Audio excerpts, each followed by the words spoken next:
Hello नमस्ते सत श्री अकाल केम छो मजामा।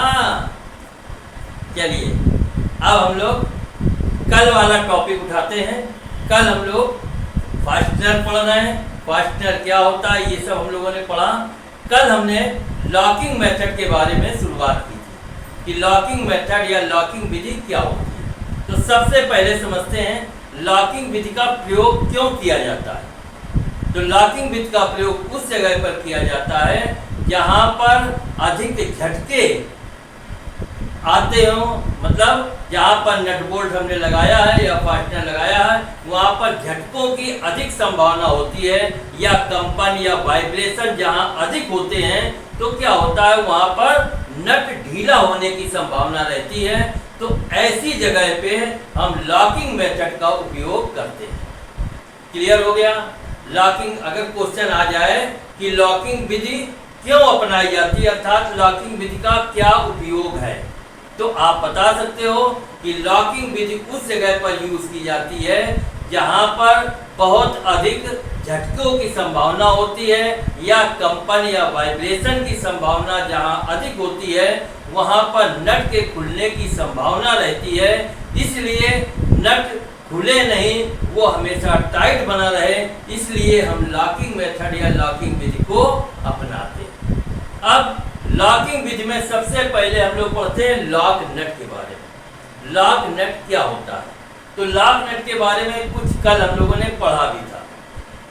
लॉक नट क्या होता है, कभी भी स्टैंडर्ड जो नट होता है उसको कसने से पहले एक साधारण नट को हम पहले बोल्ट में कस लेते हैं।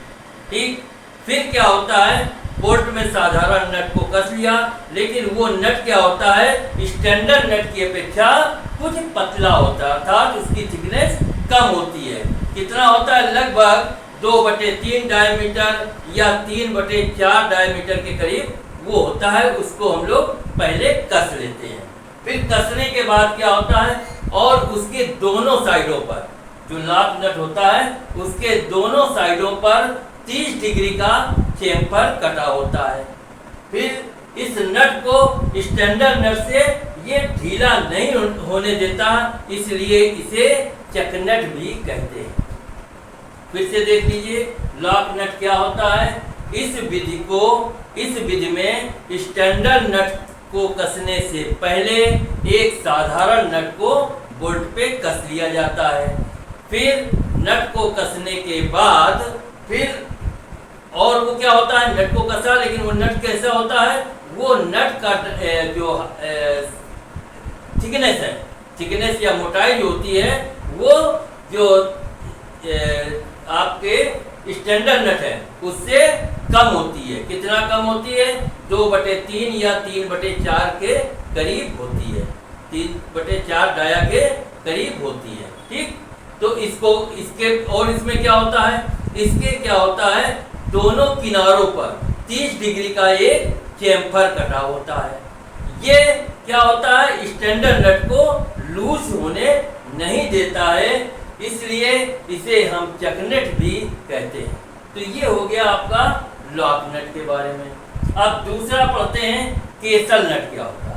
केसल नट भी क्या होता है, आपका केसल नट जो है हेक्सागोनल नट की तरह ही होता है, परंतु क्या होता है इसमें एक कॉलर बनी होती है और कॉलर में झिरी या स्लॉट कटे होते हैं। तो इसमें क्या होता है स्लॉट कटे होने के कारण इसके लिए जो प्रयोग में आने वाला जो बोल्ट होता है उसमें भी सुराख किया जाता है। फिर जिससे क्या होता है नट को पूरी तरह से कसने के बाद झिरी और स्लॉट में, झिरी और बोल्ट के सुराख में बीच के स्प्लिट पिन लगाकर उसके आप दोनों तरफ इसके जो आप टेल एंड है, टेल एंड के बाईं ओर और दाईं ओर दोनों तरफ घुमाकर मोड़कर बांध देते हैं, जिससे क्या होता है नट लूज होने की संभावना नहीं रहती है। फिर से देख लो केसल नट क्या होता है, ये भी हेक्सागोनल नट की तरह होता है, परंतु इसके हेड पर एक कॉलर बनी होती है और उस कॉलर पे क्या होती है एक घिरी या स्लॉट कटा होता है। इसके लिए प्रयोग किए जाने वाले बोल्ट में भी एक होल होता है नट को पूरी तरीके से जब कस लेते हैं, फिर क्या होता है, कसने के बाद झिरी और बोल्ट के स्लॉट झिरी और बोल्ट के होल के बीच में एक स्प्लिट पिन डाल देते हैं और उसके टेल एंड पॉइंट को बाईं ओर एक साइड को और दूसरा दाईं ओर घुमा देते हैं, जिससे वो क्या होता है, मजबूत पिन पकड़ लेती है और नट को ढीला या लूज नहीं होने देती है। तो ये हो गया आपका केसल नट के बारे में। तीसरा आप पढ़ेंगे स्लॉटेड नट। स्लॉटेड नट क्या होता है, ये केसल नट की तरह ये भी नट होता है, लेकिन केसल नट में क्या था, कॉलर बनी होती है, जबकि स्लॉटेड नट पे कोई कॉलर नहीं होती है। इसलिए ये जो नट कहलाता है, ये लॉकिंग नट में सबसे कमजोर नट कहलाता है। परंतु इस नट के ऊपरी भाग के आमने सामने दो स्लॉट कटे होते हैं और बोल्ट में क्या है, एक होल किया होता है। तो जब हम टाइट करते हैं तो जब नट जो है बोल्ट जो है, बोल्ट का होल नट के स्लॉट के सामने आ जाता है, फिर हम उस पर स्प्लिट पिन को लगाकर और उसके टेल एंड को एक दाईं ओर दूसरी पत्ती बाईं ओर ऐसे मोड़ देते हैं, तो वो बोल्ट को नट को अच्छी तरह से पकड़ लेता है और नट लूज नहीं होने देता, क्योंकि वो उसको पूरी तरीके से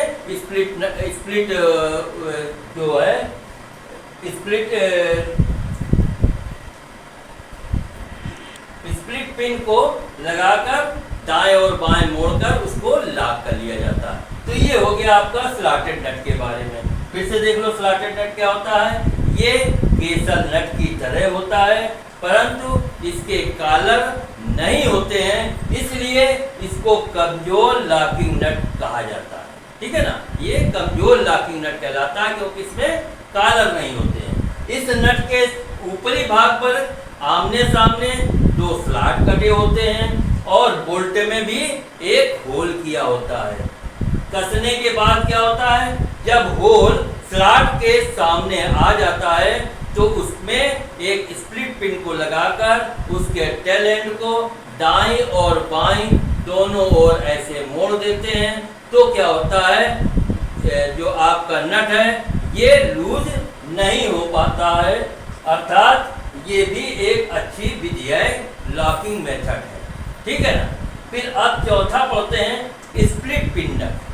स्प्लिट पिन नट क्या होता है, ये नट साधारण नट की तरह ही होता है और इस नट को बोल्ट में कसने के बाद नट के हेड और बोल्ट के मध्य में 3/16 डायमीटर का एक होल कर लिया जाता है। ठीक है ना।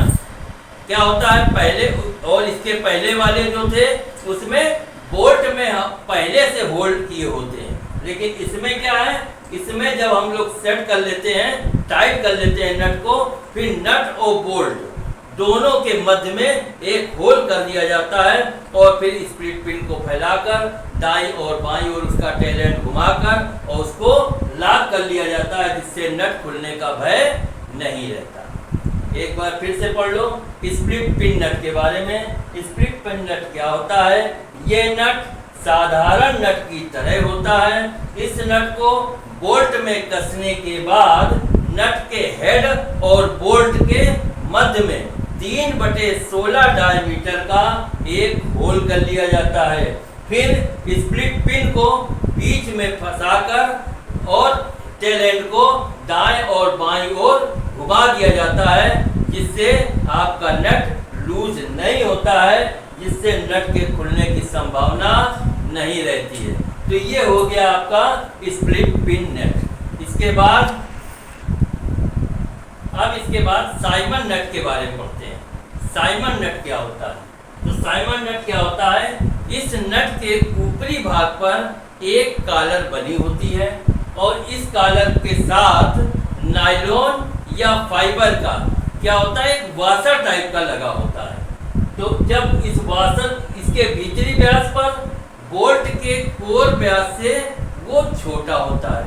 फिर से समझो क्या होता है, इस नट के ऊपरी भाग पर एक कॉलर बनी होती है और इस कॉलर के साथ साथ एक वाशर लगा होता है और वो वाशर किस चीज का बना होता है, नायलॉन या फाइबर का एक वाशर लगा होता है उस नट के हेड के साथ साथ, कॉलर के साथ साथ, है ना।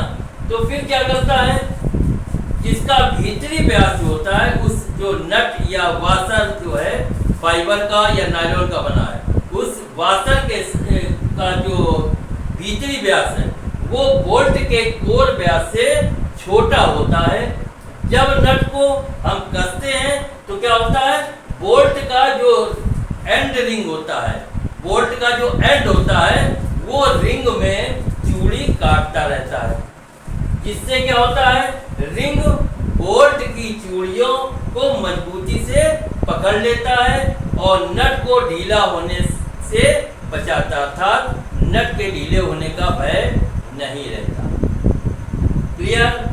साइमन नट अगर आ जाए, साइमन लॉक नट क्या होता है, तो आप बताओगे कि इस नट के ऊपरी भाग पर एक कॉलर बना होता है और इस कॉलर के साथ साथ नायलॉन या फाइबर का एक वाशर टाइप का लगा होता है, जिसका भीतरी व्यास जो है वो बोल्ट के कोर व्यास से छोटा होता है। छोटा होने के कारण क्या होता है, जब हम उस नट को बोल्ट पर कसते हैं तो वो जो वाशर है फाइबर या इसका नायलॉन का, तो उसमें क्या है, जब नट बोल्ट में उसको हम टाइट करेंगे तो उसमें चूड़ियां टाइप की बनती रहती हैं, चूड़ियां बन जाती हैं और फिर जब नट को पूरी तरीके से टाइट कर लेते हैं तो चूड़ियां बनने के कारण वो ढीले होने की संभावना उस नट में अर्थात साइमन लॉक नट में नहीं होती है और वो पूरी तरीके से लॉक कर लेता है, नट को पूरी तरीके से लॉक कर लेता है। तो ये हो गया साइमन लॉक नट के बारे में। इसके बाद नेक्स्ट आता है ग्रूव्ड या पिन नट। ग्रूव्ड या पिन नट क्या होता है, इस नट के नीचे का जो छोर होता है वो राउंड में अर्थात पूरा गोल होता है और उसमें एक झिरी टाइप की अर्थात एक स्लॉट या ग्रूव कटा होता है। नट का जो गोलाकार भाग होता है वो फिट किए जाने वाले बोल्ट में फिट किए जाने वाले पार्ट में काउंटर बोर में बैठ जाता है, ठीक है ना। काउंटर बोर में बैठ गया, फिर क्या होता है, साइड से लगे सेट स्क्रू के द्वारा उसको कस देते हैं जिससे वो पूरी तरीके से जाम हो जाता है और नट के अलग होने का भय इसमें भी नहीं रहता। फिर से देख लो, ग्रूव्ड या पिन नट किसे कहते हैं, इस नट के नीचे का जो छोर होता है वो पूरी तरीके से गोल या राउंड होता है और उसी नीचे वाले भाग में एक ग्रूव टाइप का कटा होता है। तो ग्रूव कटा होता है तो क्या होता है, नट का जो गोलाकार भाग है वो जाब के जो काउंटर बोर है उसमें पूरी तरीके से बैठ जाता है और साइड से जो हम लगाते हैं सेट स्क्रू, साइड से ये बैठ गया, इसके बाद साइड से सेट स्क्रू को हम उस पर कस देते हैं, जिससे क्या होता है, नट पूरी तरीके से मजबूती से पकड़ लेता है, क्योंकि साइड से सेट स्क्रू को हमने टाइट कर दिया तो अब नट हिल नहीं सकता। इसलिए ये भी ग्रूव्ड और पिन नट के द्वारा भी अच्छी लॉकिंग भी है, अर्थात ये भी नट को जाम पूरी तरीके से कर देता है। इसके बाद नेक्स्ट पढ़ते हैं विल्स या स्वान नट क्या होता है। विल्स या स्वान नट क्या होता है, इस नट के साइड में, नट के मध्य में, नट के साइड में और नट के मध्य में, नट के मध्य में एक होल कर लिया जाता है। होल करने या होल या स्लॉट काट दिया, सॉरी होल नहीं, उस पे स्लॉट काट दी जाती है। क्या है, इस नट के साइड में, नट के मध्य में एक स्लॉट काट दी जाती है और इस स्लॉट के ऊपरी भाग पर फिट किए जाने वाले स्क्रू से कुछ बड़े व्यास का एक होल कर दिया जाता है। वह निचले भाग पर चूड़ियां कटी होती हैं, तो नट को कसने के बाद स्लॉट पर लगे स्क्रू को कस दिया जाता है, जिससे नट का ऊपरी भाग कुछ दब जाता है और चूड़ियां जो हैं उनमें क्या होता है, फ्रिक्शन आ जाता है, जिसके कारण दबाव के कारण उस नट को भी खुलने की संभावना नहीं रहती है। तो ये हो गया स्वान या बिल्स या स्वान नट। फिर से देख लो, बिल्स या स्वान नट क्या होता है। इस नट के साइड में और नट के मध्य में एक स्लॉट कटी होती है। इस स्लॉट के ऊपरी भाग पर फिट किए जाने वाले स्क्रू से कुछ बड़े साइज का एक होल कर लिया जाता है। निचले भाग पर उसकी चूड़ियां कटी होती है। तो नट को कसने के बाद स्लॉट पर लगे स्क्रू को कस दिया जाता है, जिससे क्या होता है, नट का ऊपरी भाग जो है वो कुछ दब जाता है और दबने के कारण क्या होता है, चूड़ियों में फ्रिक्शन आ जाता है। और चूड़ियों में फ्रिक्शन आने के कारण वो पूरी तरीके से दब जाता है। तो चूड़ियों में फ्रिक्शन आ जाता है, जिसके कारण नट के खुलने की संभावना नहीं रहती। तो ये हो गया आपका साइमन लॉक नट के बारे में। फिर आ गया ग्रूव्ड एंड पिन नट के बारे में, और इसके बाद बिल्स और स्वान नट क्या होते हैं। अब इसके बाद नेक्स्ट नट जो है वो आगे और बढ़ते हैं। इसके बाद पिन लॉकिंग क्या होता है। पिन लॉकिंग नट क्या होता है। इस विधि में नट को कसने के बाद उसकी एक पहल के साथ सटाकर एक पिन या बिना हेड वाला स्क्रू उसको लगा देते हैं, जिससे उसके खुलने का भय नहीं रहता। क्या है पिन लॉकिंग, क्या होती है। पिन लॉकिंग में इस विधि में नट को कसकर उसकी एक पहल के साथ सटाकर एक पिन या बिना हेड वाला स्क्रू लगा दिया जाता है, जिससे उसके खुलने का भय नहीं रहता है। तो ये हो गया पिन लॉकिंग के बारे में। इसके बाद लास्ट है लॉकिंग या स्टॉप प्लेट के बारे में, है ना। ये सब लॉकिंग मेथड हो गया, लॉकिंग सिस्टम हो गया। तो नवा क्या है, लॉकिंग या स्टॉप प्लेट। ये क्या होता है, यह एक प्रकार की प्लेट होती है जिसमें 6 खांचे या स्लॉट कटे होते हैं। नट को कसने के बाद इस प्लेट को स्क्रू से कस लिया जाता है, जिससे नट के खुलने का भय नहीं रहता है। क्या है लॉकिंग या स्टॉप प्लेट। यह एक प्रकार की प्लेट होती है जिस पर 6 खांचे या स्लॉट कटे होते हैं। नट को कसने के बाद इस प्लेट को स्क्रू के द्वारा कस लिया जाता है, जिससे ये नट जो है खुल नहीं पाता, अर्थात खुलने का भय नहीं रहता। तो ये हो गया लॉकिंग सिस्टम के बारे में, जो 9 प्रकार से आपको हमने बताया। अब कुछ वाशर और बाकी है, उन वाशर के बारे में पढ़ लेते हैं। फिर हमारा जो ये आपका फास्टनर है वो समाप्त हो जाएगा। अब इसके बाद लॉकिंग मेथड के अलावा अब हम लोग वाशर के बारे में पढ़ते हैं, क्योंकि ये भी फास्टनर है, बंधक है। वाशर क्या होता है, तो वाशर के बारे में पढ़ते हैं। वाशर क्या होता है, किसी पुर्जे को नट द्वारा कसते समय और नट के दबाव क्षेत्र को बढ़ाने के लिए एक गोलाकार पत्ती नट के नीचे लगाई जाती है, जिसे वाशर कहते हैं। क्या है वाशर की डिफिनेशन, कि किसी पुर्जे को नट के द्वारा कसते समय और नट के दबाव क्षेत्र को बढ़ाने के लिए एक गोलाकार जो पत्ती लगाई जाती है, नट के गोलाकार जो पत्ती नट के नीचे लगाई जाती है, उसे हम वाशर कहते हैं। वाशर कई प्रकार के होते हैं। पहला क्या है, पहला है लॉकिंग वाशर। लॉकिंग वाशर कैसा बना होता है, ये भी कई प्रकार की होती है तथा नट के अनुसार ही बनाई जाती है। जैसा नट है उसी साइज के अनुसार ही वाशर भी काटे जाते हैं। इसका प्रयोग ऐसे स्थानों पर किया जाता है जहां नट व बोल्ट को कसने के बाद झटके कंपन होने के कारण खुलने का भय रहता हो। इसका प्रयोग अधिकतर ऑटोमोबाइल शॉप में किया जाता है।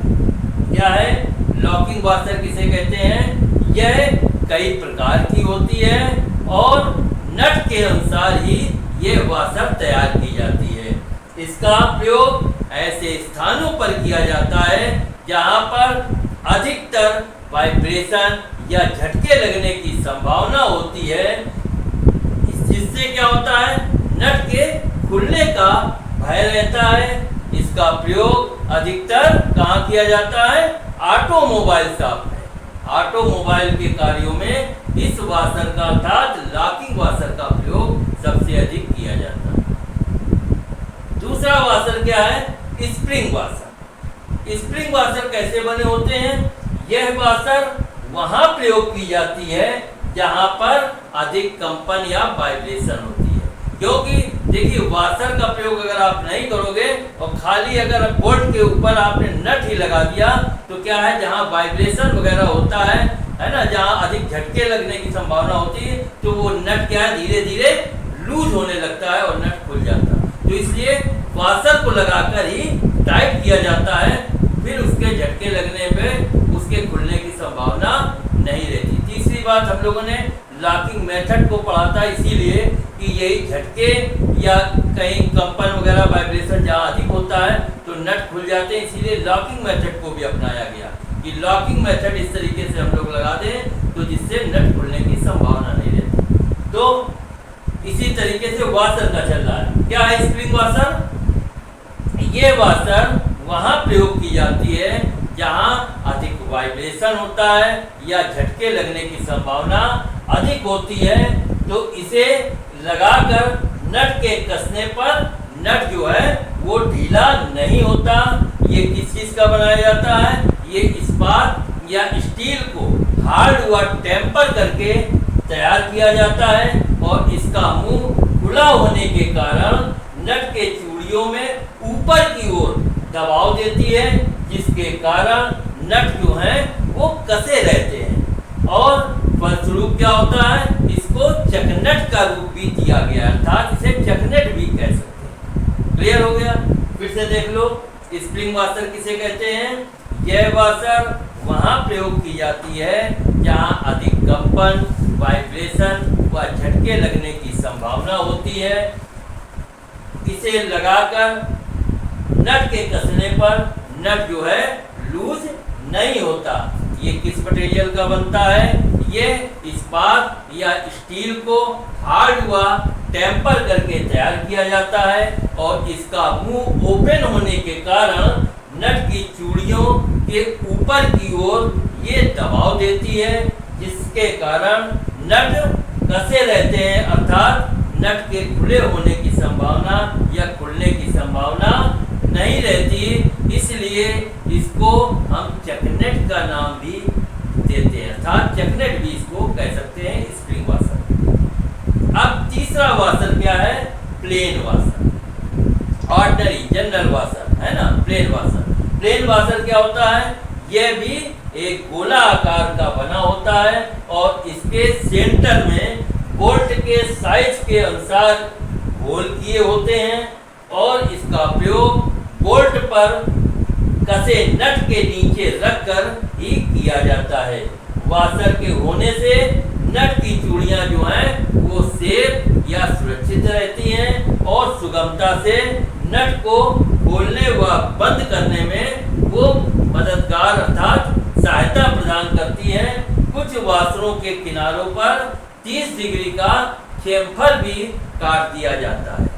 क्लियर हो गया, फिर से क्या हो गया, प्लेन वाशर कैसे बने होते हैं, यह गोलाकार आकार के बने होते हैं और इसके सेंटर में बोल्ट के साइज के अनुसार ही होल होता है और इसका प्रयोग कहाँ किया जाता है, इसका प्रयोग बोल्ट पर कसे नट को नीचे रखकर किया जाता है और वाशर के होने से क्या होता है, नट की जो चूड़ियां होती हैं वो सेफ या सुरक्षित बनी रहती हैं। इसलिए और सुगमता से नट को खोलने व बंद करने में भी ये मददगार या सहायता प्रदान करती हैं। और इसके अलावा क्या होता है, कुछ वाशरों में जो है 30 डिग्री या 30 डिग्री का चेम्फरिंग की होती है, अर्थात चेम्फर कटे होते हैं। तो ये हो गया आपके कुछ वासनों के बारे में। तो हम लोगों ने अब ये हमारा बंधक या फास्टनर का चैप्टर यहीं पर समाप्त होता है। तो बंधक के बारे में आप लोगों ने क्या क्या पढ़ा, अब एक बार थोड़ा रिवीजन कर लेते हैं कि हमने पढ़ा क्या क्या। तो हमें जानकारी होनी चाहिए बंधक में क्या क्या किया था।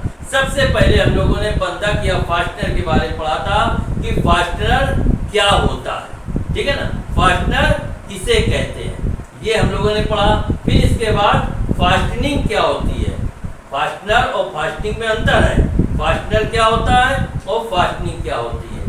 फास्टनर क्या होता है, फिर से एक बार जरा क्लियर कर लेते हैं। फास्टनर क्या होता है, जब बड़ी से बड़ी मशीनों को तैयार किया जाता है या छोटी से छोटी मशीन को तैयार किया जाता है, तो मशीनें कैसे तैयार होती हैं, उनको विभिन्न पार्ट्सों को जोड़कर तैयार किया जाता है। तो वो जो विभिन्न प्रकार के पार्ट्स होते हैं उनको जोड़ने के लिए भी विभिन्न प्रकार के माध्यमों की आवश्यकता होती है। उन माध्यमों को फास्टनर या बंधक कहते हैं। फिर फास्टनिंग क्या होती है, और ये जोड़ने को फास्टनर कहते हैं, और ये जिस विधि के द्वारा जोड़ा जाता है उसे फास्टनिंग कहते हैं।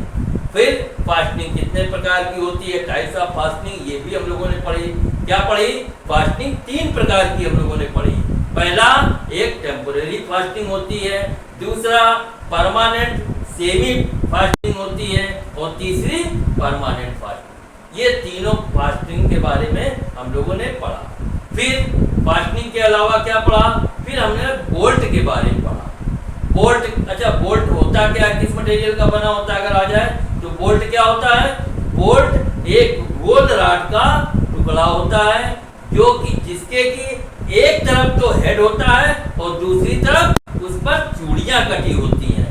ठीक, किस मटेरियल का बना होता है, ये माइल्ड स्टील का बना होता है। अगर आ जाए बोल्ट का साइज कहां से कहां तक लिया जाता है, तो क्या बताओगे कि हेड को छोड़कर बाकी शेष लंबाई से उसका साइज लिया जाता है। फिर हम लोगों ने बोल्ट के बारे में पढ़ा, टाइप्स ऑफ बोल्ट, बहुत प्रकार के बोल्ट पढ़े, जैसे हेक्सागोनल बोल्ट पढ़ा, और कौन सा पढ़ा, स्क्वायर बोल्ट के बारे में पढ़ा, और क्या पढ़ा हम लोगों ने स्क्वायर के बाद, फिर हम लोगों ने कप बोल्ट के बारे में पढ़ा, है ना। इसके बाद चीज हेड बोल्ट के बारे में पढ़ा, क्योंकि हेड के अनुसार ये कई प्रकार के होते हैं, इसका हेड का आकार अलग अलग होता है। चीज हेड बोल्ट के बारे में पढ़ा, ठीक है ना। इस तरीके से बहुत फाउंडेशन बोल्ट के बारे में पढ़े। फाउंडेशन बोल्ट भी कई प्रकार के होते हैं, लेविस बोल्ट वगैरह, ये सब हम लोगों ने पढ़ा, कार्टर बोल्ट, लेविस बोल्ट, है ना, ये पढ़े हम लोगों ने किसके अंतर्गत, फाउंडेशन की बोल्ट के अंतर्गत।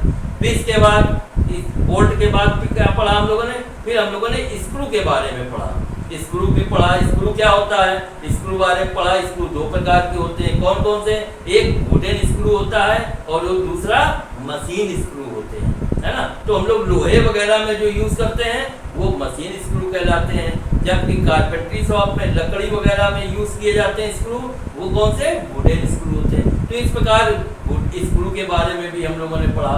स्क्रू के बाद फिर हम लोगों ने विभिन्न प्रकार के नटों के बारे में पढ़ा, है ना।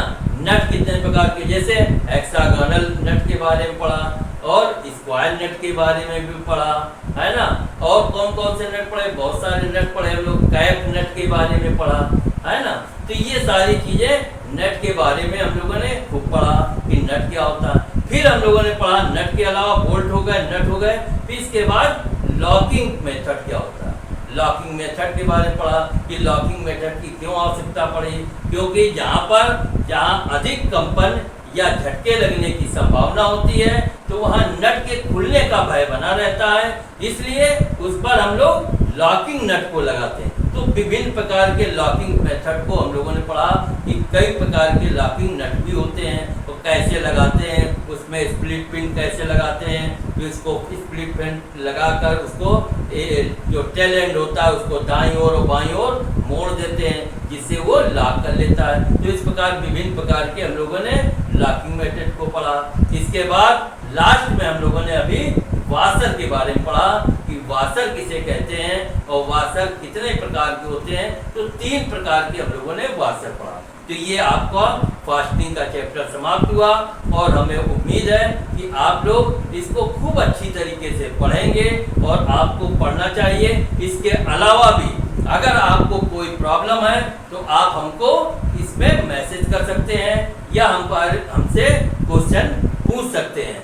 तो इस प्रकार ये आज का चैप्टर यहीं समाप्त करते हैं। कल हम लोग नेक्स्ट चैप्टर के साथ, नेक्स्ट जोश के साथ हम लोग फिर आएंगे। तब तक के लिए नमस्कार, बाय, विदा।